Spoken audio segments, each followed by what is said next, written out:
Good afternoon, ladies and gentlemen. My name is Chris Cooper, known as the Channel Guy Trader, and I'm reporting to you live from Wall Street Trading satellite office down in sunny South Florida. Today's date is Wednesday, October the 31st, 2012, and here is today's midday market update. I want to first start off by taking a look.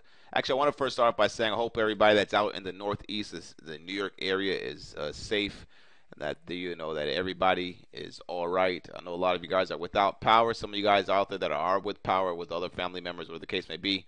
Hope you guys are safe out there. Hopefully none of you guys got injured. And if you're not trading today, you're not missing anything at all. So in any case, let's go ahead and take a look at the Dow Jones. The Dow Jones is down 19.37. The comp is down 17. The Russell is actually kind of flat on the Russell, trading sideways. The S&P is down 2.75 on the cash index. The SPY is down 31 cents. The BKX index is flat. VIX volatility index is up 73 cents. Euro via the FXE is up 27 cents. Dollars down on the UUP, down 3 cents. XOY oil index up 58 cents. USO up 18 cents. GLD $1.16. Finally, the shiny coin, the shiny gold, is finally starting to pick up some traction. We're looking for that dip Bible pullback that was set up on the weekly time frame on the gold and the SLV. We'll take a look at those charts in the after the bell market summary videos. We'll take a look at those charts there. GDX up $1.55. Only thing I see weak in the precious metal sector is the copper. JJC down 42 cents. SLV up 23 cents. Now let's take a look at the market, because the market has been fading slowly here. As you guys can see, I'm going to look at the 50-minute chart first on the left side here. I'm just going to zoom out, take a little bird's eye view on this 50-minute chart. And one thing you can see here,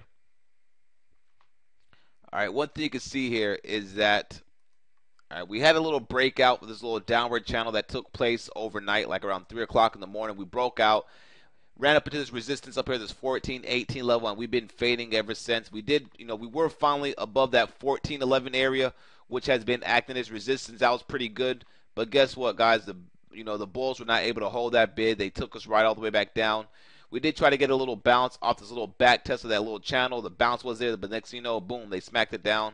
Obviously, when you when you have this little setup like this and you break back into the channel, you usually get a fast move down, because there are a lot of stops that are below this level. And this is kind of like a little void area, kind of like a little I like to call it like a little air pocket right here. So we got that little selling pressure came in. We hit a low of say 1402.5, rallied all the way back up, and now we're right back down those lows. Not bullish action, if you if you ask me here. We are going to have some support coming into this lower band here, as you can see, around the 1401 area. If we break back below 1401, we start holding below 1400. Expect us to maybe go back down towards 1396. That would not be good. The bulls need to really make sure that they hold this 1401 area.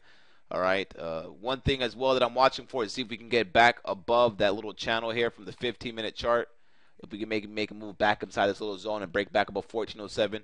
We did have some levels lined up on the ES this morning. We had 1414 as support 1. We obviously broke through that. We had 1411 as support 2. We tried to get a little, we did get a nice little bounce off of that. As you can see, that bounce took place right here. Actually, I can do a better circle than that. Let me see here. That bounce took place right here. Here we go. I found out how to do the circle tool here. Bounce took place, but then we faded it. All right. Then we did have 1408. 1408 obviously failed once we had a little back test that failed. And right now we're just chopping around. A lot of stocks fading off their highs. IBM was a trade that we took this morning in the chat room, which we'll take a look at. That one's working out pretty well. And then just a little quick look at the 5-minute chart of the ES. You can see the same thing.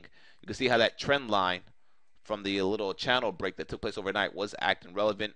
It did look for a second here on the 5-minute chart like we were going to get this little low of the day and nice little consolidation, holding that little trend line right there and breakout back up towards the highs, but that didn't happen. And so far, it looks like the bears are still in control of this market. Let's go and take a look at some stocks that we're watching intraday. Again, not doing much. There's not a lot of people in front of the screen, so we're not looking to do much at all. I had some GLD call options that I purchased on Friday. Those are working out pretty good. They're back near my cost. I actually gave those out in the chat room. A couple traders picked those up in the chat room as well, and those are working pretty well. What else are we going to talk about here? Let's take a look at IBM. IBM was a stock. I believe they had some news out this morning. I'm not sure about the news. I just know I've been having the stock on watch. right? And while the market was trading while the market was trading a little bit to the downside this morning at the start of the market, this stock was showing some relative strength. Got involved in the stock around 195. I tweeted it out on the Twitter stream, on my Twitter, and on the Wall Street Trading Twitter, which you can find on the website at wallstreettrading.com. Called it for a long at 195. First target, our stop was 194.60, so we're risking about 40 cents. First target was 196, and we had actually hit a high at 196.40. So it was a good 3-to-1 trade, a little bit over 3-to-1 trade. Worked out pretty well. A lot of traders made some money on that in the chat room. Another trade that we called out in the chat that I called out in the chat room was this what freaking alert was that? Was the not the Disney, not the IBM, the other stock, EOG, all right? EOG, another little energy stock out there that usually a lot of the alerts that go off in the first 15 minutes are usually hit because of extreme levels that get touched on the first 5-minute volatility or first 15 minutes of volatility.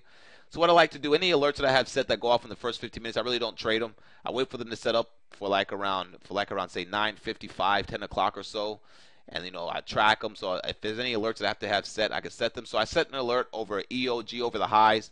Once it alerted, I got long at 115.88. All right, put a little tight stop at 115.60, risk about 20 cents. Was able to catch that 115.88, move all the way to a high at 116.60. Nice little trade there. A couple of traders caught that in the room as well. And that's really about it, guys. Just off those two trades alone, I'm up pretty nice for the day. And, that's about it. Just waiting for the trades to come to me, not really chasing any stocks at all. I'm looking to see this market's going to get a bounce. But if the market, continues to fade, that would not be good at all, not constructive. But I am liking the action in the precious metals, at least in the gold, the silver, and the miners. That is bullish. I am expecting these gold stocks to continue higher as they are. They were set up for weekly buy pullbacks on the weekly chart. So we'll see how that plays out. Hopefully you guys are having a great day. Again, levels to watch going forward. You can see here is this 1401 level, which comes from this little consolidation band support that we have that we're now above. So it should act as support. Still watching this little key trend line levels right here from this little channel we broke out of. If we get back above 1405 and then 1407 or so, 1408, that would be good. But if not, just look for this thing to fade. Hopefully we can hold 1401, because if we don't hold 1401, we should be trading back through 1400, which would not be good for any dip buys trying to pick up some stocks today. So in any case, have a great day, guys. Hope you guys are safe out there. I'm over here down in Florida, as you guys know it, and it's just a little bit chilly outside, but it actually feels pretty good, and actually is a good day to go running later on tonight. So I'll catch you guys after the bell. Make sure you check out the website, wallstreettrading.com. And if you have not been to our chat room, mywallstreettv.com, fill out the 14-day free trial form on the right-hand side of the home page of wallstreettrading.com, and you'll get the information emailed to you within, I believe, 5 minutes or so after you fill it out. So anyways, have a great day, guys. Be safe. Catch you guys after the bell. Have a great one. Cheers.